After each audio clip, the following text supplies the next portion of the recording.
Ngiyanibingelela Zulumnyama Ndlela Simhlophe, ngibingelelwa ikhehla lakwaMkhwanazi. Ngiyikhehla-ke ngesizathu sokuthi intshabe yami imhlophe yonke, ayisekho emnyama, ney'nwele sey'qalile zimhlophe, kanti iminyaka ayikakavumi ukuthi ngabe ngigugile. Angigugile-ke, ngisemusha impela. Yinsizwa nje ongathi uma ubhekana nayo ikunabise, ubone ukuthi cha, yanginabisa le nsizwa. Namhlanje ngithi ake sibuke i-topic yokuthandaza ukukhuleka. Uma uzobuka-ke kule topic yokuthandaza, sibukele esimweni sokukhuleka. Ukukhuleka kuyinto enamandla kakhulu, futhi ukukhuleka kuyakwazi ukugashula izibopho. Ukukhuleka futhi kuyakwazi ukuvula izikhiye, ngisho kuthiwa zasey'thathwa abathakathi bazilahla babopha, bathi wena uzuphumelela. Ukukhuleka kuyakwazi ukugashula lapho. Kodwa-ke ezinjani, okunjani ukukhuleka okugashula iy'bopho eseziboshwe umthakathi nayo yonke loo nto? Into yokuqala-ke kufanele ube umuntu othi uma uzokhuleka uzinike isikhathi sokuzihlola, uzihlolisise. Kufanele uma uzoya kuNkulunkulu uzihlolisise ngempela, bese uyabona ukuthi isiphi isono osenzile, bese uyasivuma isono, bese uthatha necessary steps ukuthi usiyeke leso sono. Ngoba uNkulunkulu akazoba naso isikhathi sokuthi akunike into enamandla kanti ufuna ukuyisebenzisela ezonweni. Kuwumbandela wokuqala lowo. Owesibili-ke umbandela oyube khona ngiyokuthi khuleka phela buse uyayilindela loo nto. Uma uzokhuleka-ke ubhekana nomuntu esithi nje ubhekane nomthakathi kanje, ukuthakatha akakufani. Kufanele uqondise ngqo ukuthi ubhekana nokuthakatha, ungalokhu uzungeza.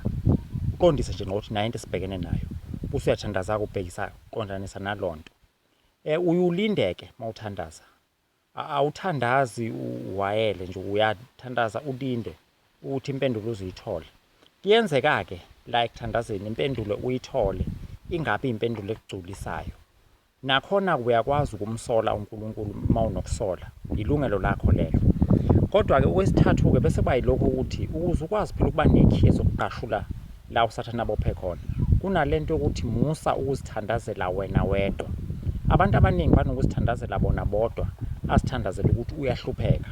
Thandazela phela nabanye abantu abasekuhluphekeni. Baningi abantu ababoshwe usathane ngendlela ey'hlukahlukene, abanye baboshwa abathakathi. So-ke kube ukuthi nawe bathandazeleke. Lapho usuqala usuzunikezwa izikhiye ngoba inhliziyo yakho ayisamisile kwenhliziyo yomuntu, isimisile kwenhliziyo kaNkulunkulu yokwazi ukuba nozwelo nesihawu ngomunye umuntu, bese uyakwazi ukugashula nokuqashulisa abanye ababoshwe ngendlela efanayo neyakho.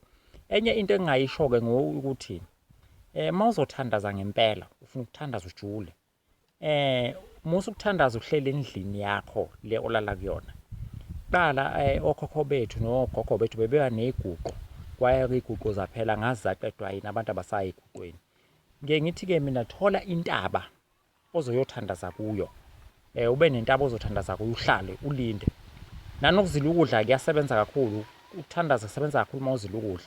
Ila khona ukwazi ukuboniswa khona, uboniswa abantu abathwebula inhlabathi yamathuna kini, abasebenza inhlabathi yamathuna.